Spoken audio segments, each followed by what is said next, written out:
Welcome to Career Pro Tips by Life in the Green Room. Life in the Green Room is all about helping busy professionals who want more from their career.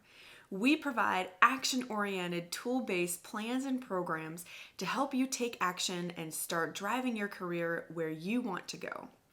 Career Pro Tips is a weekly video series where we dive into one specific topic or question and give you strategies, tactics, and tips that you can apply right away if that's a topic that's really relevant to you.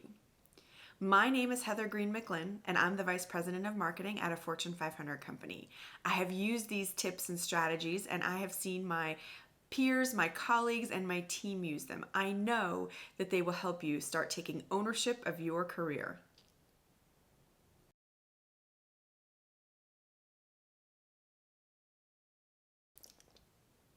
Welcome to episode number 33 of Career Pro Tips. This week, we are really going to dive into thinking patterns. So this one is not as specific as an issue you might be having right now with something at work, a project or whatever, but this is kind of a more overarching theme that you might want to think about and how it's impacting your career or your life in general. I have developed a mini obsession around thinking patterns in the past few years. It's something prior to that I don't think I ever gave any time or thought or attention to, or even really understood what it was. But essentially, thinking patterns are ways that you think that are specific to you, and they're based on how you were raised, the environment that you're in, your DNA, your makeup, your wiring, all those kind of things. They're super deeply entrenched and ingrained and almost rooted into your brain. What's super fascinating and what I've been learning about is that you can actually change those. You can actually adjust them to think your way into the type of life that you want. So I think when you just at a glance consider thinking patterns, you can realize that there are people who have very different ways of looking at life.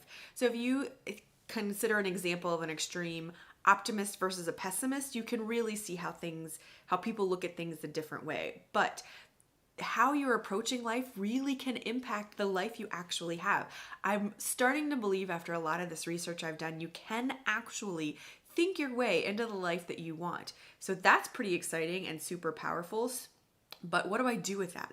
How do I start understanding where my thinking patterns aren't serving me and start to kind of shift them and change them so that I can have more impactful thinking patterns? I have 3 to 4 steps I'm going to share with you today, but I'm also going to talk about this next week. So I'm going to talk about thinking patterns today, and next week I'm going to talk about self-talk and the language and how you address yourself, because both of those are super interconnected and important to thinking your way into your best life. So the first thing I want you to do when you're addressing your thinking patterns is to really understand where your thinking patterns are coming from and what they are. So I'm going to share with you some examples of my thinking patterns. I'm sharing mostly the negative ones because they're the ones I'm trying to work on, but I'm also going to share a couple of positive ones that I have as well. And then we're going to talk about what to do with them. So these are mine. You may have no issue with what I'm saying, but hopefully me sharing my examples of the thinking patterns that are challenging for me and aren't serving me will give you some triggers to help you identify what yours are. So some of my thinking patterns are, it's supposed to be hard. I fundamentally sometimes catch myself saying, well, of course it's like this. It is supposed to be hard. Why does this always happen to me? There's always something going wrong or some problem or some issue to fix. This is a definite one that I circle around on. I'm like, of course there's a problem. There's always a problem. I don't deserve all of this. That's when I'm really frustrated with that comes across my head more often than I would like it to. There's never enough time in the day. I can't possibly get everything done that I'm supposed to or that I want to or that I need to. I actually have some superstitions. Sometimes I come across things where I'm like, well, if I don't do this, then something's not going to happen. So just being aware of those is something I've really been trying to notice. I cannot take care of myself, meaning I don't have time to take care of myself. This ties into one I already mentioned. I always come in second. I always get second place. And the other person is really lucky. Now, on the good side, I have really been able to say repeatedly is I'm pretty smart and I usually figure things out. Those types of things have served me well. When I get to the point where I'm like, what the heck is going on? What am I supposed to do here? I usually am able to remind myself, oh, I can usually figure things out. And it's been how I've been successful in my career so far. So the first step in thinking patterns is just take a couple of minutes and think about what are your thinking patterns and then put them into the bucket of helping me or unhelpful. And that's all you need to do to kind of start to be aware.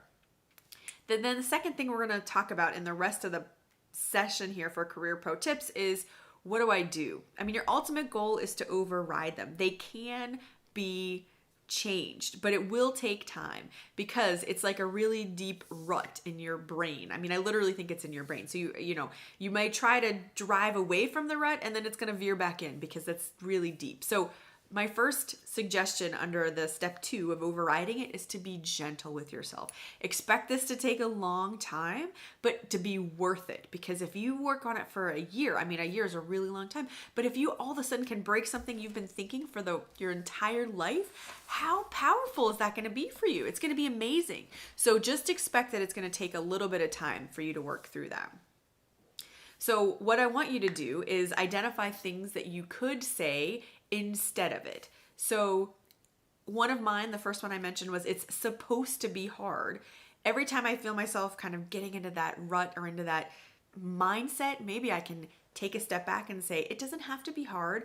I'm learning here. This is part of the process and we will get through it.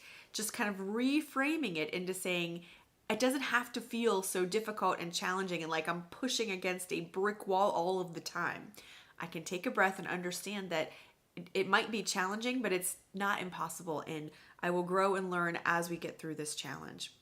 So I listen semi-often to the Sherry and Nancy show. It's a podcast, and they talk about gliding through life. And I love that idea of saying, okay, not that I'm not going to work hard. I am going to work hard, but if I can get to the mode where I'm thinking more about, oh, I'm gliding through it versus I'm pushing my way through a brick wall, it can be really helpful. My husband always tells me I don't know anything besides brute force.